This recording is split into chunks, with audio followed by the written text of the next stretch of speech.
मैंने तुमसे आज तक कभी मजाक में भी झूठ बोला है तो बताओ। यही टाइगर है डॉन, इन्हीं के पास वो अंगूठी और टैटू है। यही मिस्टर अकरम और मिस्टर बलराज जैसे लोगों से डायरेक्ट बातचीत रखते हैं। फ्रस्ट्रेट होता हुआ रंजन डॉन के आगे आकर सब कुछ उगलने लगा था। उसका कंफर्मेशन सुन अब डॉन कुछ नहीं बोल पा रहा था। उसे इतना बड़ा झटका लगा था कि अपनी आंखें तक नहीं घुमा पा रहा था, और अगर घुमा भी लेता तब भी उसमें इतनी हिम्मत नहीं थी कि वो 1 मिलीसेकंड के लिए भी सामने खड़े टाइगर से नजरें मिला सके। उसके मन में अब कई तरह के ख्याल एक साथ टकराने लगे थे।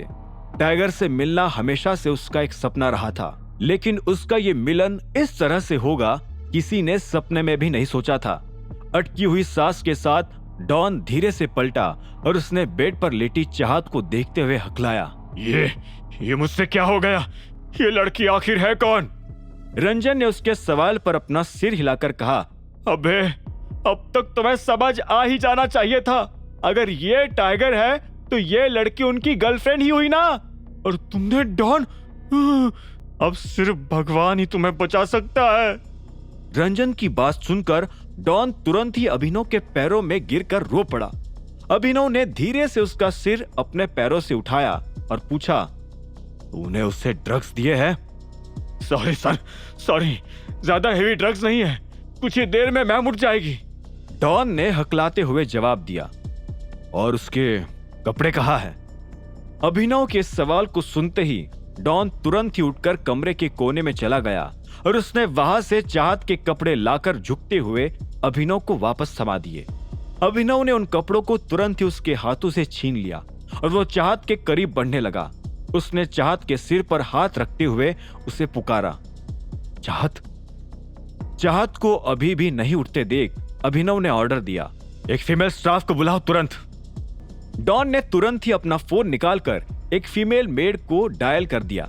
उसी वक्त अभिनव उसके आसपास उसे घूरता हुआ चक्कर लगाने लगा।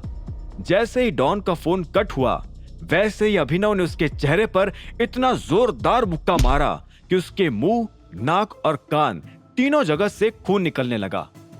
जानवर, तुझमें इतनी बेशर्मी और इतनी हिम्मत आई भी कहां से कि तू इतनी घिरी हुई हरकत करने पर उतर आया?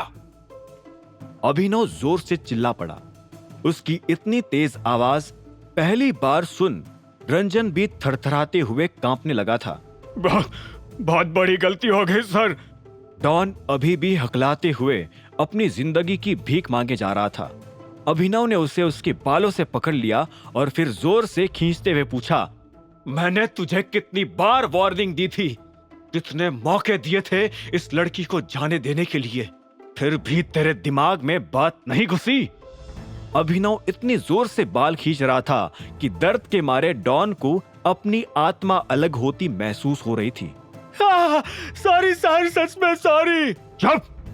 अभिनव उसके शब्द खत्म होने से पहले ही उसके ऊपर चिल्ला पड़ा, अगर आज मैं इतना पावरफुल नहीं होता तो तू उसे छोड़ता ही नहीं, है ना?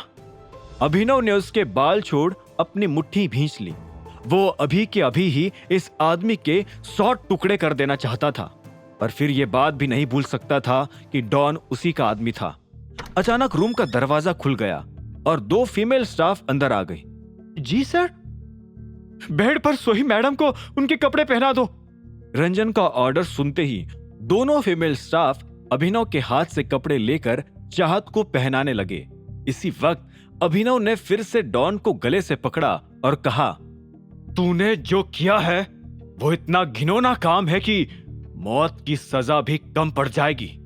तुझे और भी कड़ी सजा दी जाएगी, इतनी खतरनाक कि तेरा हाल देखकर उन सभी लोगों की रूह कांप जाएगी जो लड़कियों के साथ जबरदस्ती करने की हिम्मत रखते हैं। अभिनव को भी नहीं समझ आ रहा था कि उसने चाहत के लिए गर्लफ्रेंड शब्द का यूज क्यों किया था। वो शायद बस डॉन को ही और भी ज्यादा डराना चाहता था। अभिनव की धमकी सुन डॉन कांपते हुए अपना सिर पकड़कर जमीन पर बैठ गया। उसे आज पहली बार अपनी जिंदगी में डर क्या होता है वो महसूस हो रहा था। आगे की कहानी जानने के लिए देखें अगला एपिसोड सिर्फ पॉकेट एफएम के यूट्यूब चैनल पर, और द रिटर्न ऑफ टाइगर के सारे एपिसोड्स को सुनने के लिए डिस्क्रिप्शन में दी लिंक से डाउनलोड करें पॉकेट एफएम ऐप।